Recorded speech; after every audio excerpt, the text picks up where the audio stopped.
जय श्री श्याम। कई बार आपने हमारे चैनल पे एक इंटरव्यू देखा होगा खाटू श्याम के भक्त संजय महाराज का। संजय महाराज को लोग संजय महाराज हिसार वाले के नाम से जानते हैं। एक तो पहले इस नाम के पीछे उनके संजय महाराज नाम था, उनके पीछे हिसार वाले क्यों लगा उस पर भी चर्चा करेंगे। और तमाम बार दर्शकों ने हमसे कई सवाल भेजे कि महाराज जी जब भी मिले तो हमारे इस तरीके के जो सवाल हैं इनके सवालों का जवाब लीजिएगा।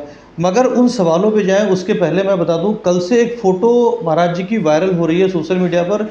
क्योंकि महाराज जी अक्सर जब भक्तों को दिखाई पड़ते हैं तो बिना बालों के दिखाई पड़ते हैं, और ये जो फ़ोटो है ये बालों में नज़र आ रही है। तो पहले तो महाराज जी से इसी फ़ोटो के बारे में पूछेंगे, जानकारी लेंगे कि आखिर बिना बालों की फ़ोटो सही है या बालों वाली फ़ोटो है। क्योंकि अभी जो मेरे स्टूडियो महाराज जी बैठे हुए हैं तो बिना बालों के बैठे हुए हैं।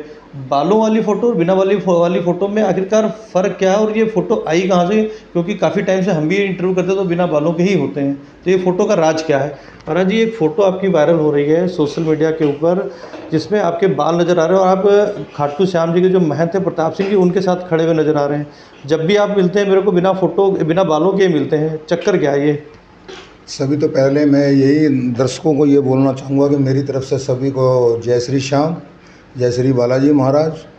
रही आप जो ये क्वेश्चन कर रहे हैं कि बालों वाली बात का ये है कि बालों के अंदर मेरे को काफ़ी टाइम से मतलब कि महाराज मैं आलू सिंह महाराज और मोहनदास जी महाराज का मैं चेला हूँ खाटू धाम से, जो महंत अब इस वक्त गद्दी नसीन है। मेरे ऊपर महाराज जी आलू सिंह महाराज ने 14-15 साल के लगभग मैं जब था तो उन्होंने हाथ रखा हुआ था, आशीर्वाद दिया हुआ था।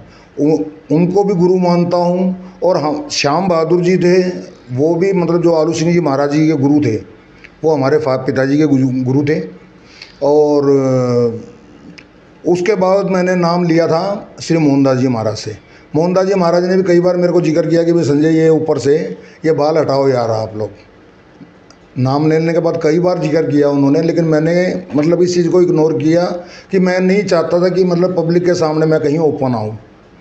लेकिन अब कुछ टाइम से मतलब लगभग 2009 से 10 से या उसके और कुछ टाइम बाद मैं मतलब ये सिर के ऊपर छोटी मशीन फिरवाने लग गया था। लेकिन कई बार मैं खुद परेशान होता हूँ तो कई बार आलू सिंह महाराज भी आदेश कर देते हैं मुझको। सौपन के अंदर दृष्टांत होता है उनका, तो वो उनका भी कई बार आदेश हुआ था। तो उन्होंने कई चीज़ें जो उन्होंने खुद दी मेरे को, जो उनका आशीर्वाद मेरे को मिला हुआ था वही चीज़ उन्होंने दी मेरे को। तो उनसे भी ये परमिशन हुआ कि तो यार, जैसे कि मैं तो अब तो पहले जीरो के नंबर से मतलब कि बिल्कुल रखता ही नहीं था, दूर से लगता था कि भाई ये मतलब सिर के ऊपर बाल है ही नहीं। लेकिन माइनर से थोड़े से मतलब ये माना जाए वो जो फोटो वायरल है वो आपकी पुरानी फोटो है और काफ़ी पुरानी फ़ोटो है वो मेरी फ़ोटो।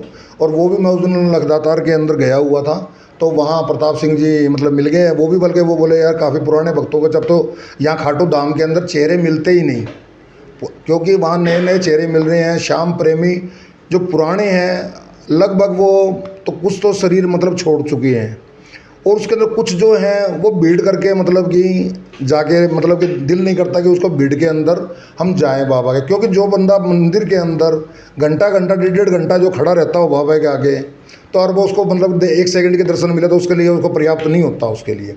तो वो अब जो यात्री आते हैं तो वो आगे पीछे आते हैं, तो पुराने चेहरे नहीं मिलते देखने के लिए। आपने बात की पुराने चेहरे नए चेहरों की, तो नए चेहरों पे सवाल कर लेते हैं। पहले तो बात करते हैं नए नए चेहरे ऐसे आज के वक्त में निकल गया है जो कीर्तन गाते हैं, बाबा का गुणगान करते हैं। मगर ज़्यादातर जो ऐसे लोग हो गए वो पैसा मांगते हैं कि मेरे को 5 लाख रुपए दो, मेरे को 3 लाख रुपए चाहिए, मेरे को 1 लाख रुपए तो कीर्तन के लिए आएंगे, एक रात के लिए 3 घंटे 4 घंटे के लिए। लाखों रुपए का बजट अब होता जा रहा है कीर्तन कराना। अगर मेरे को कीर्तन करवाना है या किसी को भी कीर्तन कराना है तो बजट अब जो होता जा रहा है वो लाखों रुपए का बजट। तो आप इसके कितना पक्ष में हैं या क्या कहेंगे? देखिएगा, मैं इसके बारे में यही कहना चाहूँगा कि इसमें दोष कलाकारों का भी है और देने वालों का भी है। इसके अंदर कलाकारों का दोष मैं इसलिए नहीं मानता कि आप किसी चीज़ को आप ये कहोगे कि महाराज जी मतलब कि ये आपको इतना पैसा दे रहे हैं हम, और वो कहता है कि नहीं थोड़ा बढ़ाओ इसको। अब उसका भी मतलब एक ये है कि उसका भी मतलब काम चल रहा है इससे, तो वो मांग रहा है और जो उसको दे रहा है, अब दोगे नहीं तो उसको कैसे मांगेगा वो। अब आप लोग दे रहे हैं, यदि किसी को मिलेगा तो वो छोड़ेगा थोड़ी। अब 5 लाख रुपया मांग रहा है, 8 लाख रुपया मांग रहा है, मैं किसी का मतलब नाम नहीं ले रहा इसके अंदर, ये कौन क्या ले रहा है। अब सब यात्रियों को पता है, सब श्याम प्रेमियों को पता है कौन क्या चल रहा है क्या नहीं चल रहा है मार्केट्स के अंदर। लेकिन इसके अंदर ये है कि पैसा कुछ देगा तो जब भी तो ले रहा है ना, उसने अपने मुंह से ये थोड़ी बोला कि मैं मेरे को 8 लाख रुपया दो और मेरे को बुलाओ। आप लोग बुला रहे हैं उनको। भाई आपने मेरे को बुलाया, आपने मेरे को बुलाया मतलब मैं कह रहा हूँ कि मेरे को मतलब 20 लाख रुपये चाहिए, 20 लाख रुपया मेरे को दोगे तो मैं आऊँगा। तो आप ठीक है महाराज देंगे आपको 20 लाख रुपये, आप आओ। तो आपने मेरे को दिया जब भी तो मैं आया ना, आपने मेरे को इनवाइट किया, आप ही मेरे को बुला रहे हैं यार, आप ही ये बात बोल रहे हैं कि भाई पैसा मतलब कि ले रहे हैं ये। तो मैं उनको गलत नहीं ठहराऊँगा, कलाकारों को भी नहीं ठहराऊँगा, क्योंकि बाबा का प्रचार कर रहे हैं, जो भी कर रहे हैं सही चल रहा है। बाबा भी यही चाह रहा है, यदि ये उसकी इच्छा है, ये चल रही है, तो उसकी इच्छा के विरुद्ध कोई जा ही नहीं सकता। आजकल बात बहुत ज़्यादा चलती है हिंदू धर्म में, जब मंदिर के लिए ऊपर जाएं या कई मंदिरों ने अपने यहाँ पोस्टर लगा दिए हैं कि मर्यादित कपड़े पहन के आएँ। खासतौर से वो महिलाओं को ज़्यादा टारगेट किया जाता है, जबकि पुरुष भी ऐसे होते हैं अमर्यादित। पुरुष भी क्या होता है, कई बार पुरुषों को भी देखा था हाफ पैंट में पहन के चले आते हैं, टी शर्ट पहन के चले जाएंगे। तो मर्यादित का मतलब क्या सिर्फ महिलाओं के लिए या पुरुषों के लिए भी मर्यादित होना चाहिए? देखिएगा, मैं इस बारे में तो यही कहना चाहूँगा, देखो मेरी समझ के हिसाब से कि चाहे वो मतलब कि जेंट्स हो चाहे लेडीज हो, चाहे बच्चियाँ हो लड़कियाँ हो, मैं सभी के लिए यही कहूँगा कि आप पूर्ण कपड़े पहनने चाहिए। ये नहीं है कि मंदिर के अंदर आप मर्यादित कपड़े पहनने चाहिए और बाहर आपको मतलब कि ओपन घूमना चाहिए या हाफ कपड़े पहन के घूमना चाहिए। मैं इसके पक्ष में नहीं हूँ। अपनी हिंदू संस्कृति कभी छोड़नी नहीं चाहिए।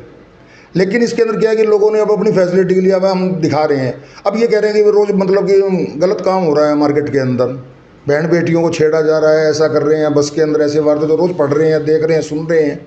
लेकिन उसके अंदर क्या है कि ये कमी किसकी है? ये अपनी तो कमी है। आप लोग कपड़े ऐसे डाल के चल रहे हैं रोड के ऊपर, क्यों चलते हो? आप पूरे कपड़े नहीं हैं आपके पास, या पर्याप्त नहीं है, पैसा नहीं है आपके पास, क्या नहीं है? क्या बदन दिखाने से आपकी मतलब सुंदरता ज़्यादा दिखती है? तो मैं तो इस पक्ष में नहीं हूँ। मैं तो बल्कि ये कहूँगा कि आप ये मंदिरों के ऊपर बैन लगा रहे हैं, ये मंदिरों के ऊपर नहीं बल्कि समाज के अंदर पूरी तरह, जैसे कि एक बार मिलिटेंसी इंदिरा के टाइम के अंदर जो चला हुआ था, मिलिटेंसी चली हुई थी उग्रवाद के अंदर, तो पंजाब के अंदर किसी लड़की को भी सिर के ऊपर दुपट्टा नीचे उतारने की वो नहीं थी परमिशंस, और ये पूरे पंजाब के अंदर लागू था। किसी मतलब कि बच्ची का या बड़ी का या लेडीज़ का किसी का ये नहीं था कि सिर से दुपट्टा उतर जाए और सलवार और कमीज पहननी पड़ेगी उसको, और वो पूरे पंजाब के अंदर लागू था। आपने बात की अभी इस सवाल में हिंदू संस्कृति की, तो आजकल तमाम जो बड़े नाम हैं, जैसे कन्या मित्तल हो गए या बागेश्वर धाम महाराज हो गए, हिंदू इस तरीके देवकीनंदन शास्त्री हो गए, हिंदू राष्ट्र की बात करते हैं। तो क्या हिंदू राष्ट्र से हिंदू संस्कृति बचेगी या कोई और भी तरीका है? नहीं, इसके अंदर कोई और तरीका है ही नहीं। इसके अंदर और कोई तरीका नहीं है। इसके अंदर आपको हिंदू राष्ट्रीय हिंदू को जागृत होना पड़ेगा। जो ये कर रहे हैं, जो देवकीनंदन जी कर रहे हैं, या कन्हैया मित्तल कर रहा है, या राजपारिक कर रहा है, या और जो संत कर रहे हैं, धीरेन्द्र जी कर रहे हैं, जो भी कर रहे हैं, इनको मतलब कि ये बिल्कुल सही कर रहे हैं। और हिंदुस्तान के अंदर वही योगी जी वाला वर्ड है, हिंदू में रहना है तो मतलब राम राम कहना है। ये नहीं है कि अब आप मतलब देखिएगा, अब जगह हर जगह दंगे हो रहे हैं, हर जगह जहाँ मुस्लिम का चल रहा है, तो ये मतलब क्या है? ये हिंदुस्तान की तो परंपरा नहीं है ना। ये नहीं है कि भाई हम हथियार नहीं उठाएंगे, नहीं हथियार उठाएंगे, ये कब तक मतलब कि गलत काम होगा? हिंदू को बनना चाहिए। जहाँ बहुल्य इलाका है हिंदू का, वहाँ मतलब कि बचत है हिंदू की। जहाँ उनका बहुल्य इलाका है वहाँ हिंदू को मतलब कि आप मतलब ख़त्म करते जा रहे हैं। ये क्या है? हिंदुस्तान के अंदर रहने के लिए हिंदू को मतलब कि अपना मतलब जगह नहीं चाहिए उनको कौन सा मतलब ये ले रहा देश? यदि हिंदू यहाँ से निकल के जाता है तो कौन सा देश अपनाने के लिए तैयार है? बताओ मेरे को आप, एक ये बताइएगा ना। देखिए, मैं हिंदू हूँ और यदि मैं प्रताड़ित किया जा रहा हूँ और मेरे को मार्केट के अंदर मतलब कोई कह रहे हैं कि आप यहाँ से मतलब छोड़िए, हिंदुस्तान को छोड़ दिए, मैं छोड़ना चाह रहा हूँ, लेकिन मेरे को कौन सा देश अपनाएगा? ये बताओ आप। उसके सारे डॉक्यूमेंट्स ही सारे इतने हैं। अभी सरकार CAA लेकर के आ रही है, समान नागरिक संहिता लेकर कानून एक बनाने जा रही है, समान नागरिक संहिता के ऊपर, जिसमें कहा यह जा रहा है कि देश में एक देश एक कानून होगा। तो हिंदुओं के लिए कानून भी होगा सेम, मुसलमानों के लिए भी सेम कानून, जैसे मुसलमान 4 शादियाँ करते हैं, हिंदू के लिए एक कानून। तो इस पर क्या प्रतिक्रिया रहेगी आपकी? नहीं, देखिएगा, ये तो होना ही चाहिए ना भाई। एक समाज के अंदर आप रह रहे हैं, हिंदू से क्या है मतलब, हिंदू के साथ रह रहे हैं, मुसलमान ईसाई भी रह रहे हैं, सिख भी रह रहे हैं, सभी कराम यहाँ 36 की 36 बिरादरी रह रही है। ये थोड़ी कि मतलब कि हिंदू के लिए अलग होगा, ब्राह्मणों के लिए अलग कानून होगा, मुस्लिमों के लिए अलग कानून होगा, सिखों के लिए। अब मुस्लिम ने मतलब कि अलग कानून मांग रखा है, अब कल को सिख खड़े हो जाएंगे, परसों मतलब कि बढ़िया समाज खड़ा हो जाएगा, परसों मतलब जाट खड़ा हो जाएगा। तो इस हिसाब से तो मतलब कानून मतलब बढ़ाए जाओ बढ़ाए जाओ। अभी जो केस पड़े हैं पेंडिंग, उनको ही क्लियर नहीं होने लग रहा। जो अभी जो समाज के अंदर जो चल रहा है, अभी तो खाली मुस्लिम बोर्ड का ही ला अलग बनाया हुआ ना, यही तो बनाया हुआ ना ये आपने। लेकिन उसके अंदर क्या है कि जो एक कानून और एक सभी संविधान होना चाहिए सबके ऊपर।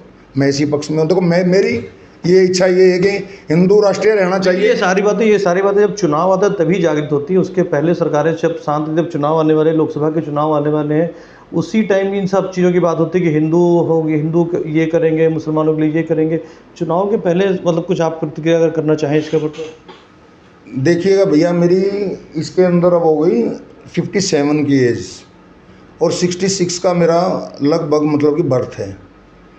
और इतने साल के अंदर मैं ना तो राजनीति में कभी रहा, ना मेरा इधर दिमाग गया।